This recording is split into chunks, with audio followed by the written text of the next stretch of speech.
अध्यात्म विज्ञान, नई दृष्टि, नई खोज। देखिए, सुनिए और समझिए। अध्यात्म विज्ञानी पूज्य स्वामी श्री कमलेशानंद जी के निर्देशन में सनातन सत्य का अनुसंधान कर जीवन को प्रकाशित करें। जय सच्चिदानंद। जय सच्चिदानंद। आपने नम्रता સાથે પ્રશ્ન કરવાનો છે, બરોબર, કે ભારતીય સંસ્કૃતિ છેલ્લા મારા 77 વર્ષ થયા છે, એટલે 20 વર્ષથી હું જોઉં છું કે પશ્ચિમી સંસ્કૃતિનું એટલું બધું આક્રમણ છે કે ખાસ કરીને આપણા કપડા લત્તાથી માંડી ખોરાક સુધી પહોંચી ગયું છે। તો આમ થવાનું કારણ શિક્ષણની ખામી છે કે ધર્મ પ્રચારકોની ખામી છે? બસ એટલો મને જવાબ જોઈએ। પ્રશ્ન પતી ગયો? હા, ઓકે, હવે જવાબ શરૂ કરો। મારો સ્વભાવ છે, હું કોઈ પણ વ્યક્તિનો પ્રશ્ન પૂરેપૂરો સાંભળું છું, વચ્ચે કાપી નાખતો નથી, શાંતિથી ઠંડે કલેજે કહું છું। એમને એવું કીધું કે આજે આપણા સમાજની અંદર છેલ્લા 20-25 વર્ષથી જે વાતાવરણ જોઉં છું એ બધું વાતાવરણ પશ્ચિમની સંસ્કૃતિને અનુસરણ અને અનુકરણ કરનારું છે।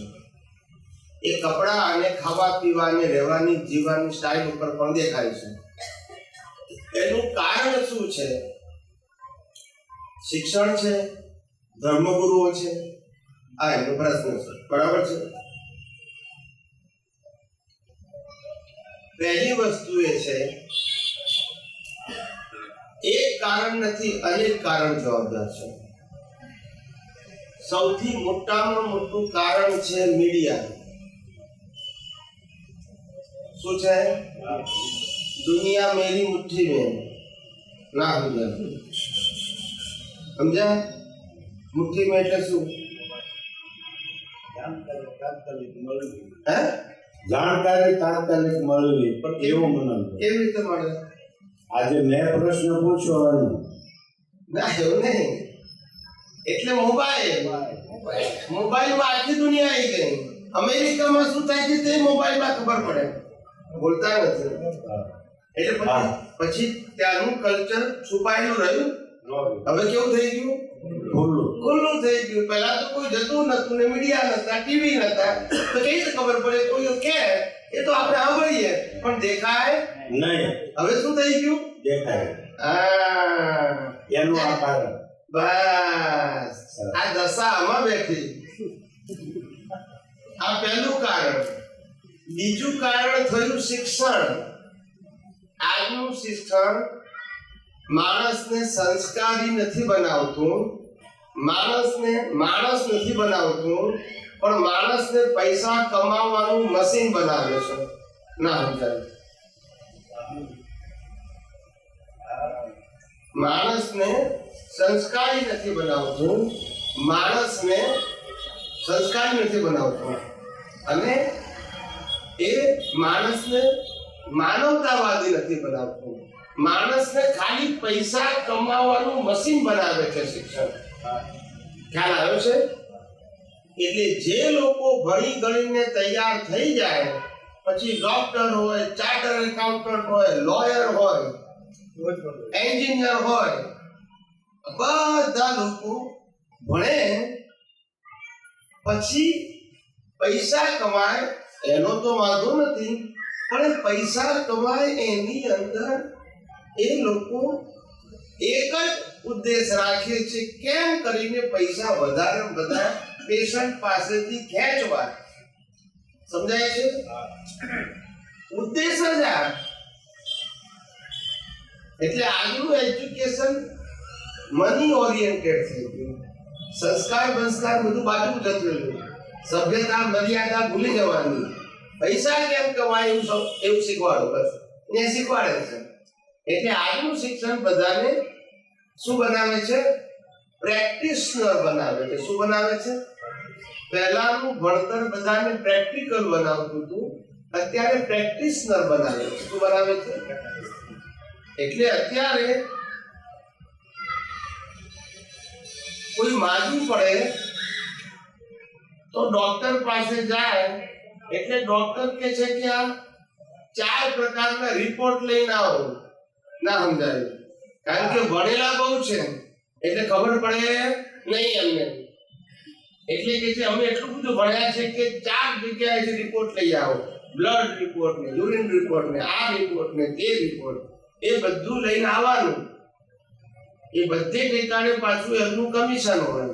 ના સમજાય. પછી રિપોર્ટ લઈને આવે પછી તમને બધા પ્રશ્ન પૂછે કે તમારો રિપોર્ટ તો આવું કે છે, હવે તમને શું થયું છે કહો. ના સમજાય. પછી તમારી કહાની કિસ્મત કી શરૂ થાય. એટલે પછી એના આધારે નક્કી કરે કે આને કઈ દવા લખવી. એટલે દવા લખે 15 દિવસની. કેટલી? 15 દિવસ. અને પછી કે હવે અમને કન્સલ્ટન્ટની ફી આપો. એટલે 5000 રૂપિયા ફી માંગે. પેલું કમિશન તો જુદું પ્લસ આ ફી. સમજાયું કે નહીં? હવે 15 દિવસ પછી દવા લીધી તમે પણ તોય રોગ મટ્યો એટલે પછી તમે પાછા આવો કે ભાઈ આ તમે દવા આપી પણ હજુ કામ કરતી. એટલે પાછું ફેરથી કે બીજી વખત રિપોર્ટ લઈ આવો. પાછા રિપોર્ટ લઈને આવે, પાછી બીજી દવા લખી આપે અને પાછી કન્સલ્ટિંગ ફી. એ ડોક્ટરો વકીલો બધા એવું કહે છે અમે બધા તમારા ઉપર પ્રેક્ટિસ કરીએ છીએ. પ્રેક્ટિકલ કરતા નો ગેરંટી. પ્રેક્ટિસ ના જ પૈસા આપવાના. બોલતા નથી બધા. શેના પૈસા આપવાના? વકીલો પણ શું કહે છે અમે પ્રેક્ટિસ કરીએ છીએ કે જીતીએ કે ના જીતીએ, પણ જેટલું પ્રેક્ટિસ કરીશું, જેટલું કોર્ટમાં હાજર રહીશું, તમારે પૈસા આપવાના. જીતો કે હારો તમારું તકલીફ, પણ અમને પછી પ્રેક્ટિસના પૈસા ના સમજાય. સમજાયું કે નહીં? એ બધા પ્રેક્ટિસ કરે છે, કોઈ પ્રેક્ટિકલ કરતું નથી. અને પહેલા જમાનાના વૈદ્યો કેવા હતા? તમને બીમાર થાવ એટલે વૈદ્ય પાસે જાઓ એટલે વૈદ્ય પહેલા કે તમારે કશું બોલવાનું. બોલતા નથી બધા. હા કે ના તો બોલો. મેં ગઈકાલે કીધેલું કે હું કહું કે કઈ હા કે ના બોલો તો હુંકારો કરવાનો, કારણ કે જીવતા માણસો તે હુંકારો મરેલા કરી શકે. હવે તમારે સાબિત કરવાનું છે. ના સમજાય? ચાલો. એટલે વૈદ પહેલું જ કે તમે મારી પાસે પેશન્ટ તરીકે આવ્યા છો ને તમારે કશું બોલવાનું નથી. હું નાડી જોઈ દઈશ અને તમને નક્કી કરીશ કે તમને શું થયું છે. એટલે નાડી તપાસે ને નાડી તપાસ્યા પછી વાતપીત કપને જોઈ અને પછી દવા લખી આપે, દેશી દવા. અને ચરી પાડવાનું કે અને કે બી ખરા કે આ તમે દવા લેશો અને આ ચરી પાડશો એટલે 15 દિવસમાં રોગ મટી જશે. તમારે ફેરથી આવવું નહીં પડે. સમજાય છે? આ વૈદ્યો કહેતા હતા કે જે ચોપડી ભણેલા અને જે પ્રેક્ટિસ કરતા એ પ્રેક્ટિકલ કરતા હતા. શું કરતા હતા? ના સમજાયું. એટલે આજના એજ્યુકેશન શું કર્યું સમજી ગયા ને? બોલતા નથી. પૈસા કમાવાના મશીન બનાયા. શું બનાયા? આજના શિક્ષણ માણસ નથી બનાયા. એક વ્યક્તિ, એક માણસ બીજા માણસને કઈ રીતે મૂર્ખ બનાવી શકે એનું જ્ઞાન પાકું કરાવડાવે. ના સમજાય? મોટો માણસ નાના બનાવે, નાનું એનાથી નાના બનાવે. સમજાય ને? જેની પાસે જે સત્તા એ લૂંટો. રેસિડેન્ટ થી પટાવાળો બધા લૂંટતા જ હોય. સમજાયું કે નહીં? એટલે આજનું શિક્ષણ એ પણ માણસને ભ્રષ્ટ કરવા માટેનું એક કારણ છે. સમજાય છે? ત્રીજું કારણ આજના ધર્મગુરુઓ. શું છે? આજના ધર્મગુરુઓને નથી સાધના કરવી. શું નથી કરવી? નથી સાદગી અપનાવવી. શું નથી કરવું? સાધના કરવી નથી, નથી સાદગી અપનાવવી. ખ્યાલ આવે? તમારા કરતા વધારે વૈભવશાળી રીતે જીવવું છે, પણ છતાંય ત્યાગી કેવડાવવું છે. ના સમજાયું? સમજાયું ને?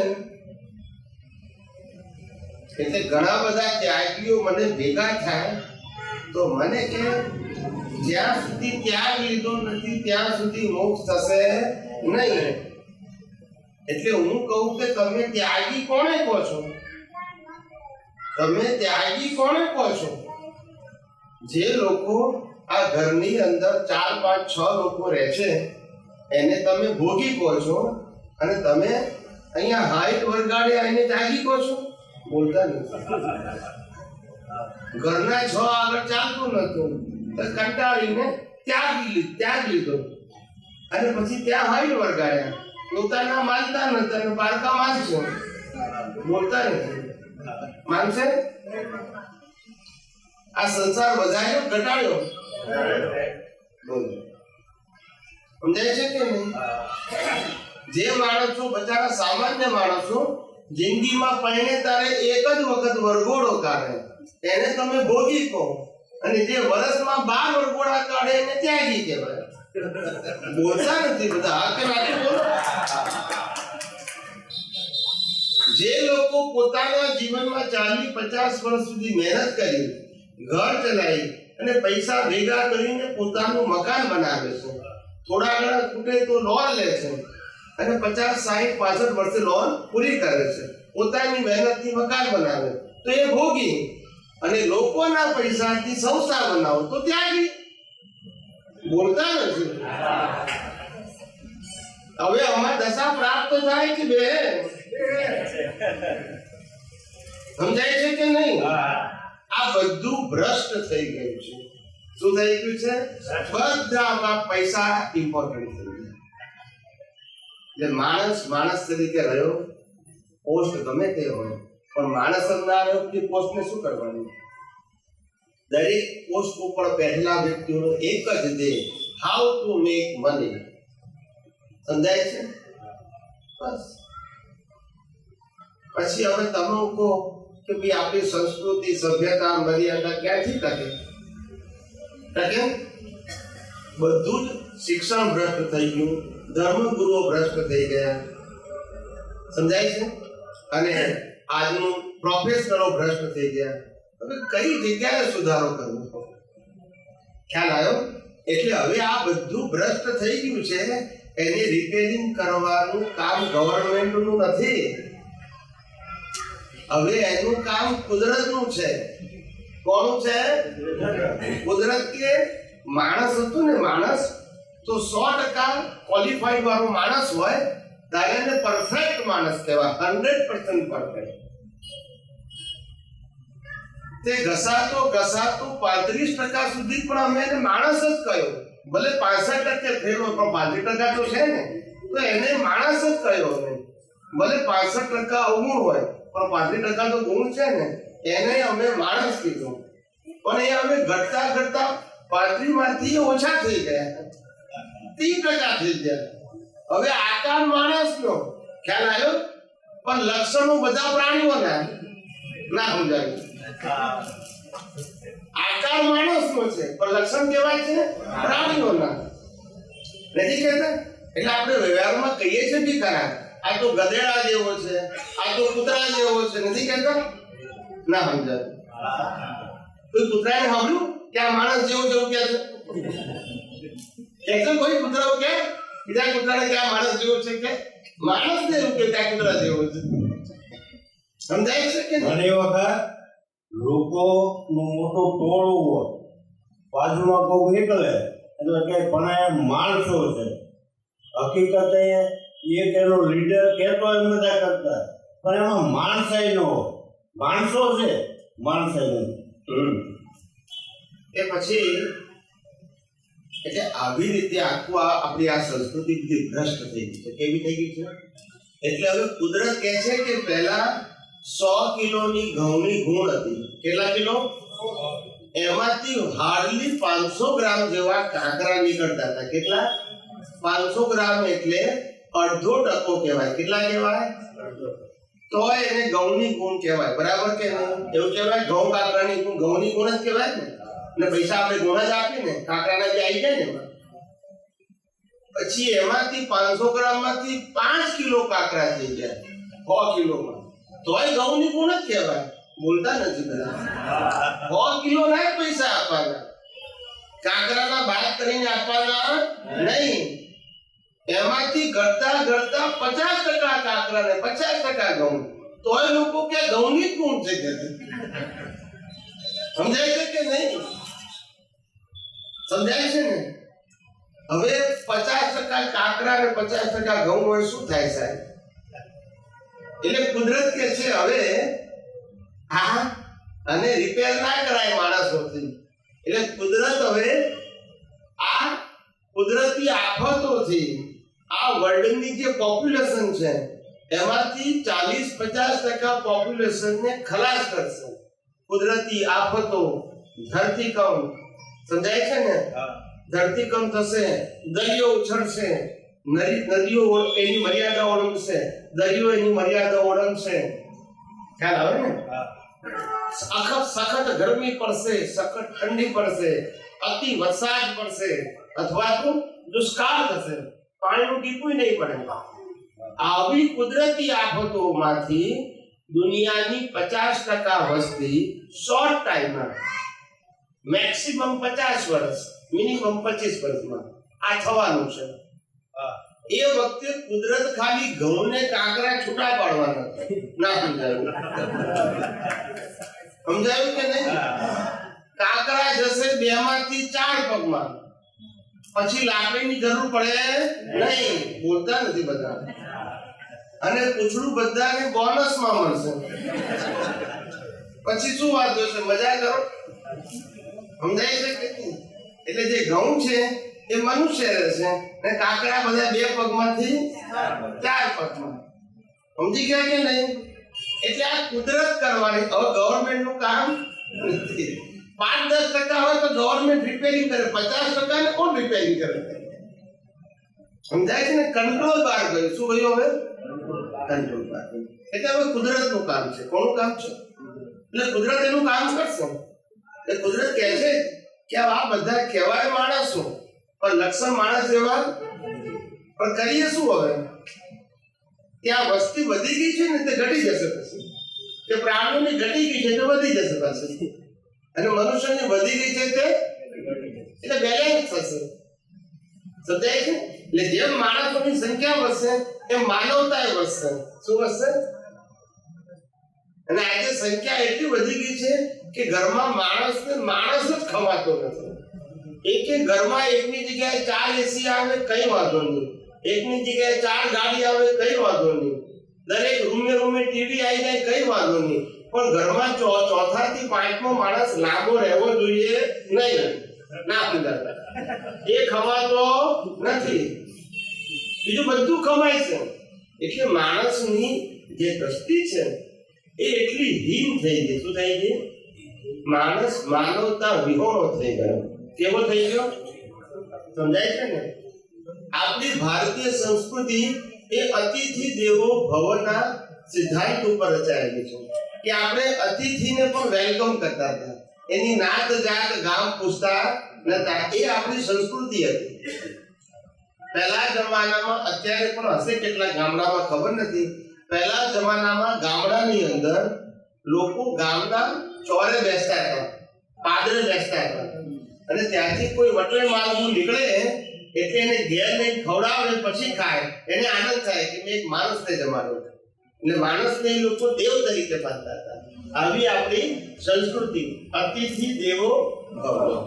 હવે એ સંસ્કૃતિ ઘટતા એટલી ઘટી ગઈ કે આજે હગો ભાઈ કે બેન આપણા ઘેર આવે વર્ષમાં એકાદ વખત, તોય આપણે પહેલો પ્રશ્ન પૂછી લઈએ કે તમારો પ્રોગ્રામ શું છે? એવું તો કહેવાનું તમે ક્યારે જવાના છો? એટલે ભણેલા ગણેલા સોફિસ્ટિકેટેડ ભાષા બોલે કે તમારો પ્રોગ્રામ શું છે? એટલે કે ચોથે દિવસે ફલાણ ઠેકાણે જવાના છે. એટલે આ લોકો સમજી ગયા કે 4 દિવસનો વ્યવહાર છે. આપણે એડ્રેસ કેટલા દિવસ થવાનું છે? 4 દિવસ. સમજાય છે ને? એટલે બધાને જે અતિથિ દેવો ભવની સંસ્કૃતિ ઘટતી હગો ભાઈ કે બેન પણ ખમાતા આવી આ સંસ્કૃતિ થઈ ગઈ છે. માટે કીધું કે માણસાઈ અત્યારે ધીમે ધીમે મરી પડવાની છે અને હવે કામ એને રિપેરિંગ કરવાનું કુદરત કરવાની છે. કોણ કરવાની છે? હવે મનુષ્યનું કામ નથી.